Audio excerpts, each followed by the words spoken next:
நான் கர்த்தருக்குள்ள வந்ததுக்கு அப்புறம் ஆண்டவர் எனக்கு கற்றுக் கொடுத்த காரியம் என்னன்னா, கர்த்தருக்குள்ள மறைந்து செயல்படும் மகனே, நீ எனக்குள்ள மறைந்துருன்னு ஆண்டவர் சொல்லி கொடுத்தா.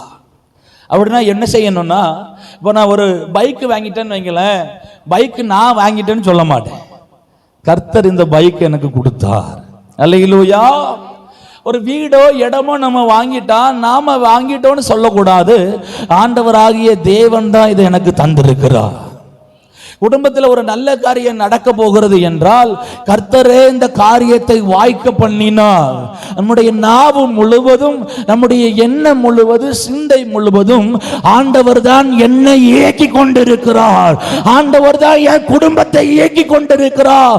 ஆண்டவர் தான் என்னுடைய கணவரை ஆசீர்வதிக்கிறார், பிள்ளைகளை பாதுகாக்கிறார், குடும்பத்திற்கு தேவையான எல்லா காரியங்களையும் என் கர்த்தரே தருகிறார் என்று எந்த மனுஷன் சொல்லுகிறானோ, எந்த மனுஷி சொல்றாங்களோ அவர்களோடு இருந்து கர்த்தர் படிப்படியாய் உயர்த்துவார். உங்க வாழ்க்கை இப்படியே இருக்காது, ஒரு உயர்ந்த ஸ்தானத்திலே என் தேவன் நிச்சயமாய் நிறுத்துவார். நல்ல கரங்களை தட்டி தேவனை மகிமைப்படுத்துங்க.